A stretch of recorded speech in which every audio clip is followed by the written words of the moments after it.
ധർമ്മസ്ഥലയിൽ നിന്ന് ഞെട്ടിപ്പിക്കുന്ന വിവരങ്ങൾ പുറത്തുവരുന്നു. പരിശോധനയിൽ നിന്ന് നിരവധി മനുഷ്യാസ്ഥികൂടങ്ങൾ കണ്ടെത്തിയെന്നാണ് ഏറ്റവും പുതിയ വിവരമായി പുറത്തുവരുന്നത്. മാർക്ക് ചെയ്യപ്പെടാത്ത, വനത്തിനകത്ത് മാർക്ക് ചെയ്യാത്ത ഇടത്ത് നിന്ന് തലയോട്ടിൽ ഉൾപ്പെടെ നിരവധി അസ്ഥികൂടങ്ങൾ കണ്ടെത്തിയതായാണ് ഇപ്പോൾ ലഭിക്കുന്ന സൂചന.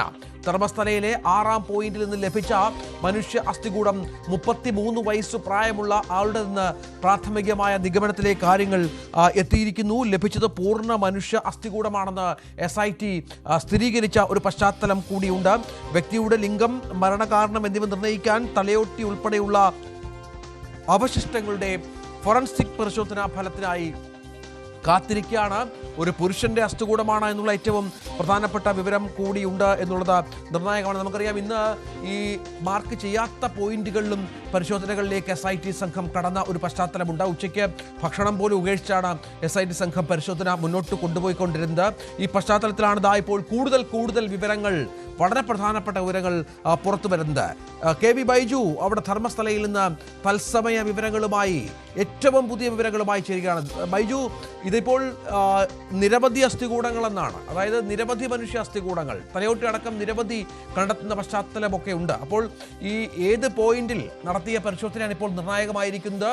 ഇതനുസരിച്ച് വ്യാപകമായി ഉള്ള തിരച്ചിലേക്ക് കാര്യങ്ങൾ കടക്കുകയാണോ?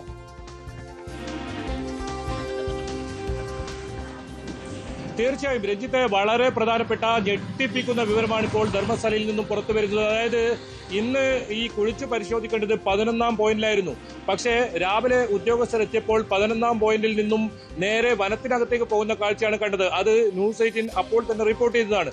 പക്ഷേ ഇപ്പോൾ പുറത്തു വരുന്ന വിവരം വളരെ ആധികാരികമായി വിശ്വസനീയമായ കേന്ദ്രത്തിൽ നിന്നും SIT ഉദ്യോഗസ്ഥരിൽ നിന്നും നമുക്ക് ലഭിക്കുന്ന വിവരം, നിരവധി മനുഷ്യാസ്ഥികൂടങ്ങൾ തലയോട്ടി ഉൾപ്പെടെ ഇപ്പോൾ വനത്തിനകത്ത് നിന്ന് ലഭിച്ചു എന്നാണ്. അതായത് പോയിന്റ് 11ൽ നിന്നും കുറച്ച് മാറി വനത്തിനകത്ത് 100 അടിയോളം ഉയരമുള്ള ഒരു സ്ഥലത്ത്, അതായത് അവിടെ ഈ തെരച്ചിൽ നടത്തുന്ന സമയത്ത്, അല്ലെങ്കിൽ ഈ ഒരു പ്രവർത്തനം നടത്തുന്ന സമയത്ത് നിരവധി തൊഴിലാളികൾക്ക് പരിക്കേറ്റിട്ടുണ്ട്, വീണും. അത്തരത്തിലുള്ള ഒരു വലിയ ഉയരത്തിലാണ് ഈ സ്ഥലം എന്നാണ് പറയുന്നത്. ഏതായാലും അതൊക്കെ കൂടുതൽ വിശദാംശങ്ങൾ അറിയേണ്ടതുണ്ട്. മാധ്യമ പ്രവർത്തകരെ വനത്തിനകത്തേക്ക് കയറ്റുന്നില്ല, ഏതെങ്കിലും തരത്തിലുള്ള ഔദ്യോഗികമായ ഒരു വിവരവും പുറത്തു വരുന്നില്ല.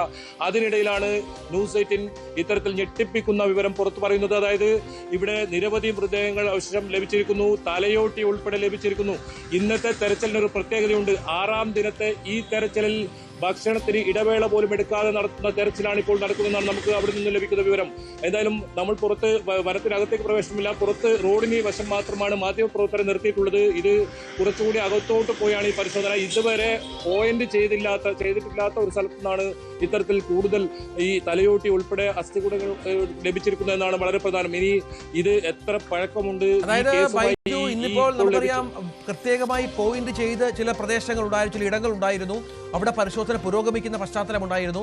പക്ഷേ ഇപ്പോൾ ലഭിക്കുന്ന വിവരമനുസരിച്ച്, നേരത്തെ ഒരു തൊഴിലാളിയാണല്ലോ വിവരങ്ങൾ കൈമാറുന്നത്, ഇപ്പോൾ മറ്റൊരു വിവരം കൂടി അന്വേഷണ സംഘത്തിന് കിട്ടുന്നു. അതനുസരിച്ചുള്ള പരിശോധനയിലേക്ക് പോകുന്നു. അതായത് ഈ പോയിന്റുകൾക്ക് അപ്പുറത്തേക്ക് കടക്കുന്ന പശ്ചാത്തലമാണ്. അപ്പോൾ കൂടുതൽ സ്ഥലങ്ങളിൽ അസ്ഥികൂടങ്ങൾ അല്ലെങ്കിൽ തലയോട്ടികൾ ഉണ്ടാകും, ഈ കൊന്നു കുഴിച്ചു മൂടിയിട്ടുണ്ടാകും എന്ന സൂചന കൂടി ലഭ്യമായിട്ടുണ്ട് അന്വേഷണ സംഘത്തിന്. അതനുസരിച്ചുള്ള മാറ്റമാണോ ഇന്ന് തെരച്ചിലുണ്ടായത്?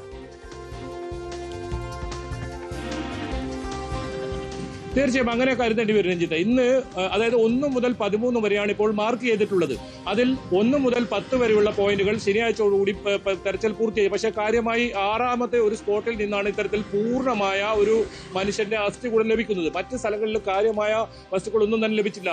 ഇന്ന് 11, 12, 13 ഇങ്ങനെ 3 സ്പോട്ടുകളിലാണ് പരിശോധന നടത്തേണ്ടതെങ്കിൽ ഈ 3 സ്പോട്ടിലും പരിശോധന നടത്താതെ ഈ ഇത്തരത്തിൽ SIT ഉദ്യോഗസ്ഥർ നേരെ വനത്തിനകത്തേക്ക് പോകുന്ന കാഴ്ചയാണ് കണ്ടത്. ഒരു പക്ഷേ കൃത്യമായ വിവരം SITക്ക് മറ്റേതെങ്കിലും ലഭിച്ചോ, അതല്ല ശുചീകരണ തൊഴിലാളി മറ്റെന്തെങ്കിലും വെളിപ്പെടുത്തൽ നടത്തിയത് കൊണ്ടായിരിക്കുമോ? കാരണം ശുചീകരണ തൊഴിലാളിക്കൊപ്പമാണ് ഇദ്ദേഹത്തെയും കൂട്ടിക്കൊണ്ടാണ് ഈ വനത്തിനകത്തേക്ക് പോയിട്ടുള്ളത് ഈ സംഘം. ഇതുവരെ സംഘം തിരിച്ചു വന്നിട്ടില്ല. നേരത്തെ സൂചിപ്പിച്ചതുപോലെ തന്നെ ഭക്ഷണത്തിന് സാധാരണ ഇടവേള എടുക്കാറുണ്ട്, 1 മണിക്കൂർ ഇടവേള എടുക്കാറുണ്ട്. അതൊന്നും ഇന്ന് ഉണ്ടായിട്ടില്ല. തെരച്ചിൽ ശക്തമായ തെരച്ചിൽ നടത്തുകയാണ്. കാരണം അത്രത്തോളം തെളിവുകൾ പലതും ഇതിനകത്ത് നിന്ന് ലഭിച്ചു എന്ന് വേണം ഇതിൽ നിന്നും അനുമാനിക്കാൻ. എന്നാലും അത്തരം വിവരങ്ങൾ നമുക്ക് വൈകാതെ തന്നെ പ്രേക്ഷകരുമായി പങ്കുവെക്കാൻ സാധിക്കും. ഇപ്പോൾ നമുക്ക് നൽകാൻ കഴിയുന്ന ഏറ്റവും സുപ്രധാനപ്പെട്ട വിവരം, കൂടുതൽ അസ്ഥികൂടങ്ങൾ തലയോട്ടി ഉൾപ്പെടെ വനത്തിനകത്ത് ലഭിച്ചു. ഇനി ഈ കേസുമായി ഈ ഇപ്പോൾ ലഭിച്ചിരിക്കുന്ന ഈ അസ്ഥികൂടം, ഈ തലയോട്ടി ഉൾപ്പെടെയുള്ള വസ്തുക്കൾക്ക് ബന്ധമുണ്ടോ? ഈ കേസുമായി ഏത് തരത്തിലാണ് ബന്ധം? ശുചീകരണ തൊഴിലാളി ചൂണ്ടിക്കാട്ടിയ മറ്റേതെങ്കിലും സ്ഥലത്താണോ ഈ പരിശോധന നടത്തിയത്? അതല്ല SIT ഉദ്യോഗസ്ഥർക്ക് എങ്ങനെയാണ് ഇങ്ങനൊരു സ്ഥലത്ത് ഇങ്ങനെ അസ്ഥികൂടമുണ്ടെന്ന് കണ്ടെത്താൻ വിവരം ലഭിച്ചത്? ഇത്തരം ചോദ്യങ്ങളൊക്കെ ബാക്കിയുണ്ട്. പക്ഷേ ഏതായാലും ഇപ്പോൾ ധർമ്മസ്ഥലയെ സംബന്ധിച്ചിടത്തോളം ഉയർന്നു വന്നിരിക്കുന്ന നിരവധി ദുരൂഹതകൾ, ആരോപണങ്ങളൊക്കെയുണ്ട്. അതിനെല്ലാം അടിസ്ഥാനമാകുന്ന രീതിയിലുള്ള ഒരു കൃത്യമായ ഒരു കാര്യമാണ് ഇപ്പോൾ നടന്നിട്ടുള്ളതെന്ന് പറയേണ്ടി വരും. അത്രത്തോളം ഞെട്ടിപ്പിക്കുന്ന ഒരു വിവരമാണ് ഇപ്പോൾ പുറത്തു വരുന്നത്. ന്യൂസ് 18 ആണ് ഈ വാർത്ത ആദ്യം പുറത്തുവിടുന്നത്. എന്തായാലും ഇത് സംബന്ധിച്ച് ദൃശ്യങ്ങളോ ഒന്നും ചിത്രീകരിക്കാൻ കഴിയാത്ത അത്ര രീതിയിൽ വനത്തിനകത്താണ്. നമുക്ക് ദൃശ്യങ്ങൾ തന്നെ നമുക്കറിയാം. നമ്മൾ ഈ വനമേഖലയിൽ ഔദ്യോഗികമായ വിവരങ്ങൾ, തെരച്ചിലുമായി ബന്ധപ്പെട്ട ഔദ്യോഗികമായ വിവരങ്ങൾ ഒന്നും SIT സംഘം പങ്കുവെക്കുന്നില്ല എന്നൊരു പ്രശ്നം കൂടിയുണ്ടല്ലോ മാധ്യമപ്രവർത്തകരെ സംബന്ധിച്ചിടത്തോളം. അത് നമുക്ക് പ്രധാനമാണ്. കാരണം ഈ ഇത്തരത്തിലുള്ള അസ്ഥികൂടങ്ങൾ ലഭിക്കുന്നു, കൂടുതൽ എത്ര പേരുടെ ഇതിനകം അതുമായി ബന്ധപ്പെട്ട് ലഭിച്ചു കഴിഞ്ഞു, ഇനി ഏതൊക്കെ തലങ്ങളിൽ തെരച്ചിൽ മുന്നോട്ട് പോകണം, എത്ര നാൾ തുടരണം, അങ്ങനെ ഒരുപാട് കാര്യങ്ങൾ ബാക്കി നിൽക്കുന്നു. അത്തരം വിവരങ്ങൾ എന്തെങ്കിലും പങ്കുവെക്കുന്നുണ്ടോ? ഇത് ഈ പറഞ്ഞതുപോലെ കൂടുതൽ സ്ഥലങ്ങളിലേക്ക് വ്യാപിപ്പിക്കുക എന്ന രീതിയിൽ തന്നെയാണോ ഇപ്പോൾ കാര്യങ്ങൾ മുന്നോട്ട് പോകുന്നത്? രഞ്ജിത്ത്, ഇതിൽ ഏറ്റവും പ്രധാനം 6ാം സ്പോട്ടിൽ നിന്നും ലഭിച്ച മൃതദേഹ അവശിഷ്ടം.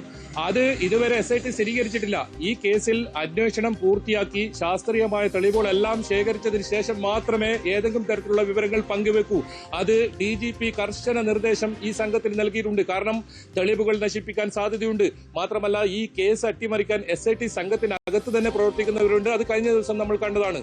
ഇത്തരത്തിലൊരു ഉദ്യോഗസ്ഥൻ സാക്ഷിയെ ഭീഷണിപ്പെടുത്തി ഈ കേസ് പിൻവലിക്കാനുള്ള ശ്രമം വരെ നടക്കുന്ന ഒരു സാഹചര്യം ഉണ്ടായിരുന്നു. എന്തായാലും ആ ഉദ്യോഗസ്ഥനെ ഇപ്പോൾ മാറ്റിയിട്ടുണ്ട്. ഇയാൾക്കെതിരെ അന്വേഷണം നടക്കുന്നുണ്ട്. നിർണായകമായ പല വിവരങ്ങളും SIT പുറത്തുവിടാതെ ഇതിന്റെ ശാസ്ത്രീയമായ തെളിവുകൾ, ഇതിൽ ആരാണ് ഈ കൊലപാതകം ഇതിന് ഏറ്റവും മുന്നിലുണ്ടായത്, അതാണ് SIT കണ്ടെത്തേണ്ടത്.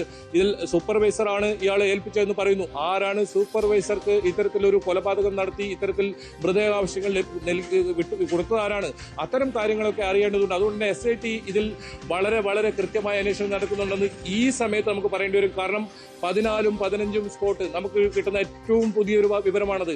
14ഉം 15ഉം സ്പോട്ട് ഇതിൽ ആരോപണ വിധേയനായ വ്യക്തിയുടെ സ്ഥലമാണ്, എസ്റ്റേറ്റ് ആണ്. ആ എസ്റ്റേറ്റിൽ പരിശോധന നടത്താൻ ഇപ്പോൾ തീരുമാനിച്ചിരിക്കുന്നു, കോടതി അനുമതിയോടുകൂടി. അത് വളരെ പ്രധാനമാണ്. അവിടെ നിരവധി മൃതദേഹങ്ങൾ ആ എസ്റ്റേറ്റിനകത്ത് കുഴിച്ചിട്ടിട്ടുണ്ടെന്നാണ് ഈ ശുചീകരണ തൊഴിലാളി വെളിപ്പെടുത്തിയത്. അങ്ങനെയാണെങ്കിൽ ഇതിൽ ഇപ്പോൾ പ്രാഥമികമായ ഒരു അന്വേഷണമാണ് നടക്കുന്നതെന്നാണ് DGP കഴിഞ്ഞ ദിവസം വ്യക്തമാക്കിയത്. വളരെ നിർണായകമായ പല കാര്യങ്ങളും ഇനി അറിയേണ്ടതുണ്ട്. കാരണം രഞ്ജിത്ത്, ഇത് 40 വർഷത്തോളം നീണ്ട ഒരു കാലഘട്ടത്തിൽ നടന്ന കൊലപാതകങ്ങൾ, ബലാത്സംഗങ്ങൾ, പെൺകുട്ടികൾ, പ്രായപൂർത്തിയാവാത്ത പെൺകുട്ടികളെ ഇത്തരത്തിൽ യൂണിഫോമിലടക്കം ബലാത്സംഗം ചെയ്യുക, അങ്ങനെ നീചമായ പല പ്രവർത്തികൾ നടന്ന ഒരു സ്ഥലമാണ്, ഒരു വാർത്തയാണ്, ഒരു വെളിപ്പെടുത്തലാണ്. അതിൽ അന്വേഷണം ഒരുപക്ഷെ ഇനിയും വൈകിയേക്കാം. കാരണം 6 ദിവസമേ ആയുള്ളൂ. 6 ദിവസം ആവുമ്പോഴേക്കും ഒരിടത്തു നിന്നും മനുഷ്യാസ്ഥികൂടം ലഭിച്ചിരിക്കുന്നു. അത് നമ്മുടെ ക്യാമറ കണ്ണുകളിൽ കൃത്യമായി പതിഞ്ഞിരിക്കുന്നു. ഇപ്പോൾ വനത്തിനകത്തു നിന്ന് വരുന്ന വാർത്ത അങ്ങേയറ്റം ഞെട്ടിപ്പിക്കുന്ന വിവരങ്ങളാണ്. ഇനി ഈ കേസുമായി ബന്ധമുള്ള മൃതദേഹാവശിഷ്ടങ്ങളാണോ ഇത്? ഈ തലയോട്ടി ഉൾപ്പെടെയുള്ള മൃതദേഹാവശിഷ്ടങ്ങളാണെന്നാണ് പറഞ്ഞത്. ഒന്നിൽ കൂടുതൽ നിരവധി ഉണ്ടെന്നാണ് നമുക്ക് ലഭിക്കുന്ന വിവരം.